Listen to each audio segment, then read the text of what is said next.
สบายดีพ่อแม่พี่น้องมาพบพ่อกับเบาคอนสวรรค์คนบ้านนอกอีกแล้วมื้อนี้เบาคอนสิพาพี่น้องมาเบิ่งสวนเนาะสวนยางพาราที่2นะพี่น้องมาแล้วก็เบาคอนก็พาเบิ่งอยู่ทางหลังเบาคอนนั่นก็เป็นสวนยางพาราคือกันแต่ว่าก็ปลูกเนาะก็ปลูกเนาะบ่มีหยังหลายมีแต่100ปลายต้นนึงเนาะแล้วก็ทั้งข้างทั้งหลังทั้งหลังเบาคอนนี่บ่งนี้ก็ได้อันนี้ก็ตกอยู่200ปลายเนาะ200ปลายก็รวมทั้งหมดอยู่ทั้งลุมพร้อมบางปลูกใหม่ก็300ปลายเนาะพี่น้อง300ปลายมาบวกใส่ตัวนี้มันก็ตกอยู่500 600ปลายเนาะพี่น้องแล้วพี่น้องพาพี่น้องมาเบิ่งแล้วนี่ก็แต่เช้าๆพี่น้องเจ็บหั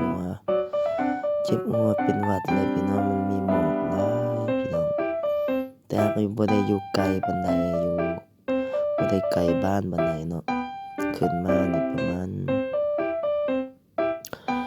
มาณ2กิโลเนาะพี่น้องเนาะบ่ได้ไกลเนาะพี่น้องและวันนี้ทางหน้าบ่งเบาคอนถ่ายนี่ก็เป็นมันเป็น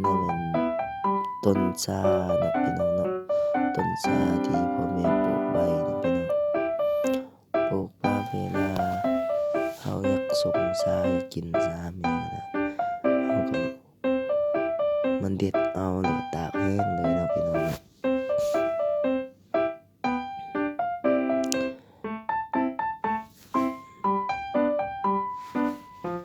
อันนี้ก็เป็นพ่อแม่เนาะอันนี้พ่อแม่บางคนก็มานำเนาะพี่น้องพาพ่อแม่มาเบิ่งสวนเนาะพี่น้องเนาะเพิ่นบอกจุดบอกบอนเนาะพี่น้องมองสวนบางคนตะกี้ยังบ่ทันได้ปลูกยางพาราเนาะพี่น้องปลูกแต่ต้นใหญ่ปลูกแต่ต้นอันนั้นแล้วก็ก็มาปลูกใหม่พี่น้องยามมันตายในอนาคตแล้วก็พ่อแม่ก็บอกว่าปลูกไว้ให้พวกลูกพวกหลานเนาะพี่น้องเนาะเขาก็ดุมันดูพี่น้องบอกว่าบ่ให้เฮ็ดหลายเขาก็เป็นห่วงลูกเป็นห่วงหลานเลยพี่น้องพ่อแม่เพิ่นก็ปลูกป่าไว้เนาะพี่น้องบ่ได้ใช้แล้วพ่อแม่บ่ได้ใช้แล้วปลูกป่าไว้ลูกให้หลานเพิ่นว่าแล้วก็มาก่อนมาทางหน้านี่ก็มาเห็นยอดวายเนาะมาเห็นต้นวายเนาะพี่น้องมาเห็นต้นวายนี่แบบนี้แหละต้นวายใหญ่เลยพี่น้องต้นวายนี่ใหญ่ขนาดเลย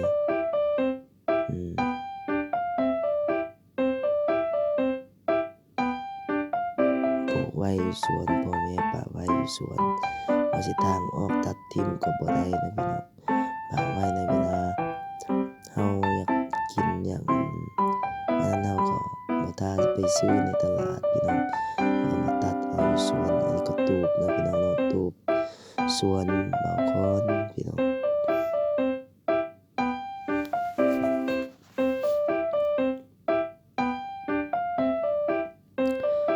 ก็ทางรถเมื่อบ้านเนาะพี่น้องเมื่อบ้านยางเตยเมื่อบ้านอุมเพียเมื่อบ้านหมู่บ้านอะไรทำไมน่ะอยู่หลายหมู่บ้านเนาะขึ้นมาทางนี้ก็เป็นหมู่ขึ้นมาทางบ้านเนาะพี่น้องเนาะทางลุมก็ลงมาบ้านเฮาทางถึงในทางบางเบาคนสี่ขึ้นนี่ก็แม่นเมื่อบ้านพ่อเนาะเมื่อบ้านพ่อบ้านอมเพียบ้านยางเตยบ้านกุ้งเกยบ้านละหางไม่ยังไปทางเบาคอน4เมื่อกี้นี้ตอนนี้ก็ลงบ้านเบาคอนเนาะบ้านนาตูนเมืองขวาไปแล้วนี่ก็ลงเมืองเนาะพี่น้องก็บ่ได้อยู่ไกลจากเมืองปานใดพี่น้องประมาณ2กิโลนี่แหละพี่น้องขึ้นมาเบาคอนเบิ่งหมอก ส่ำฝนตกเลยพี่น้องเอ้ยหมอกนี่นะคือว่าตอนเช้านี่เห็นแต่หมอกเนาะพี่น้องประมาณพอบางคนประมาณนั้น10โมงพุ่นน่ะ10โมง11โมงจังเห็นอันนั้นมันแจ้งขึ้นแล้วก็จังเห็นเรือนคนทางลมก็เรือนคนพี่น้องทางข้างทางบ่าวคอนสิไปนี่ก็เห็นเรือนคนพี่น้องอันนี้มันยังมืดอยู่พี่น้อง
สวนยางตัวนี้เป็นสวนยางปลูกใหม่พี่น้อง300ปลายต้นเนาะ300ปลายเนาะพ่อแม่เพิ่นบ่เอามาปลูกไว้ตัวนี้ก็ได้หาเขามาปลูกช่วงปีปีปีกายนี้เนาะพี่น้องแต่ว่าปลูกใหญ่ไว้พี่น้องปลูกยางพาราอยู่บ้านเฮานะบ่คืออยู่ทางใต้เนาะพี่น้องปลูกทางใต้นี่นานใหญ่พี่น้องปลูกแล้วก็บางทีก็ตายพี่น้องอยู่ทางเหนือเฮานี่ปลูกไว้จังซี่น่ะเฮาบ่ท่าใส่ปุ๋ยบ่ท่าจังใหญ่พี่น้องใหญ่ไว้พี่น้องอันนี้ก็ บางคนก็จนงงเลยป้าเป็นหยังคือว่าปลูกข้าวเดียวนึงคือว่าใหญ่ไวได้ว่ามาก็มาหักกิ่งเนาะหักกิ่งหักอันนั้นมันแหละตอนกิ่งเนาะพี่น้องเนาะถ้ามันมีหลายกิ่งนะพี่น้องมันสิใหญ่ยากพี่น้องเนาะเราต้องมาปะไว้ประมาณ3ถึง4 5กิ่งพี่น้องเอ้ยเราสมมุติว่ามันมีหลายเราก็หักทิ่มเนาะพี่น้องเนาะเพื่อให้มันมาเจริญเติบโตให้กิ่งกิ่งถึงเนาะพี่น้องเนาะตัวมันใหญ่ๆก็ลายกิ่งประมาณ10ปลายกิ่งจังซี่นะเราก็หักทิ่มตัวมันบ่ใหญ่ปกติมันใหญ่ก็ยาวแต่ว่ามันมี10ปลายกิ่งหักทิ่มปะไว้ประมาณ5-6กิ่งพี่น้อง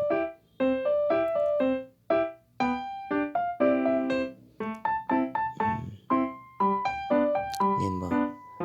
ตัวที่มันมีลายกิ่งเราก็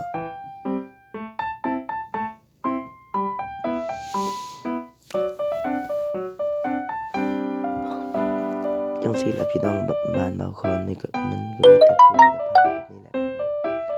สวนก็เป็นแบบนี้หมดนะพี่น้องสวนแบบนี้เฮาก็ปลูกยางปลูกยางพาราไว้เนาะพี่น้องเนาะหากยังมาส่วนที่สามอยู่ส่วนที่2เนาะนี่เนาะส่วนที่3บางคนยังบ่ทันพาพี่น้องไปเบิ่งเนาะมันเป็นสวน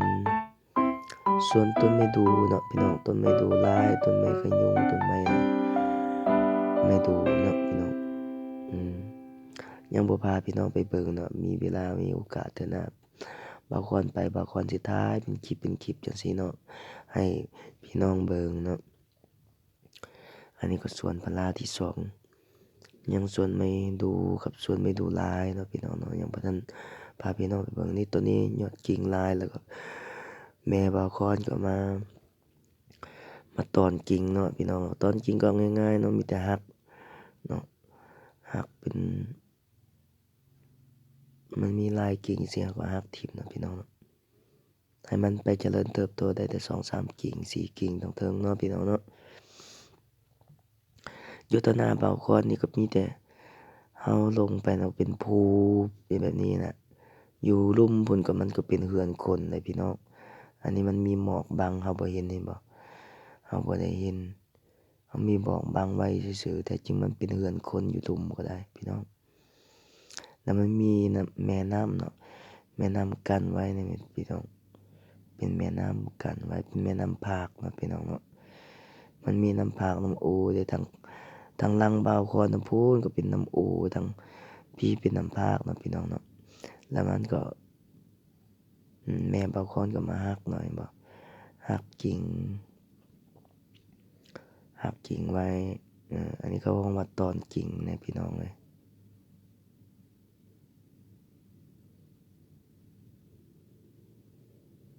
ในเรือนเบา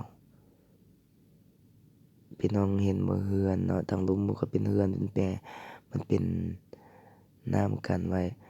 ตอนนี้ประมาณอยู่10 โมงเนาะพี่น้องเนาะประมาณอยู่10 โมง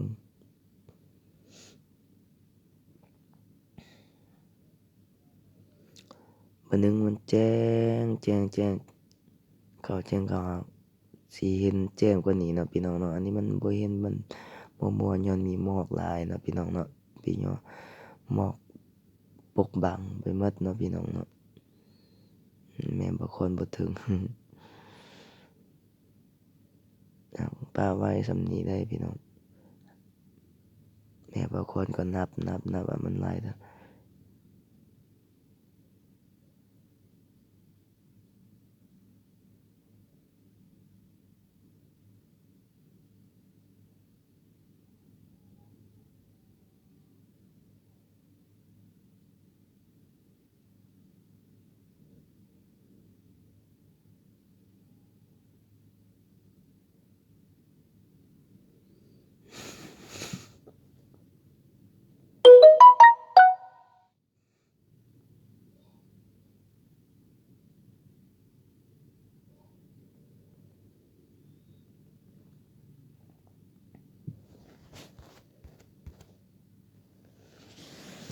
มีแต่หมอกมีแต่อันนั้นเนาะพี่น้องเนาะเบิ่ง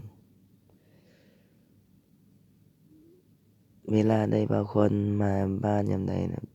นานแจ้งแล้วพี่น้องบางคนมาถ่ายมาให้เบิ่งตอนแจ้งๆเนาะพี่น้องตอนนี้ประมาณ11 โมงเนาะพี่น้องเนาะบางคนก็ถ่ายละเอียดให้พี่น้องเบิ่งเนาะว่ามันแจ้งส่ำใดนี่บ่อันนั้นมันก็เป็นทางนี่บ่นี่มันทางไปอุดมไซทางไปทางพุ่นเนาะทางอุดมไซไปทางพุ่นมาทางพี่ก็เป็นทางอันนั้นมาบ้านเบาคอนเนาะพี่น้องเนาะทางไปอุดมไซไปเวียงจันทน์ไปทางพุ่นแหละพี่น้องอันตัวนี้ก็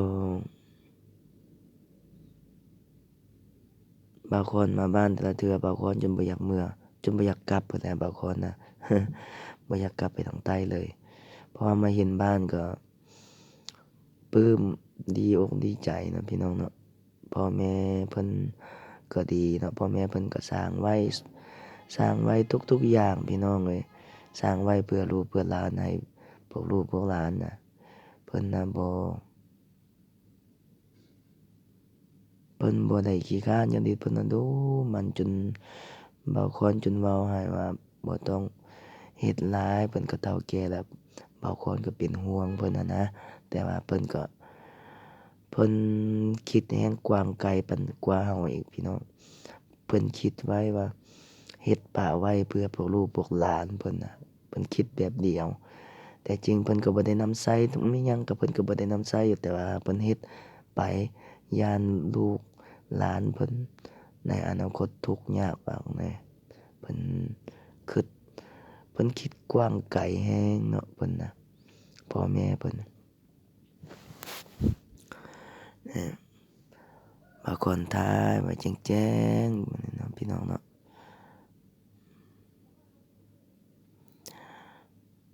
อืม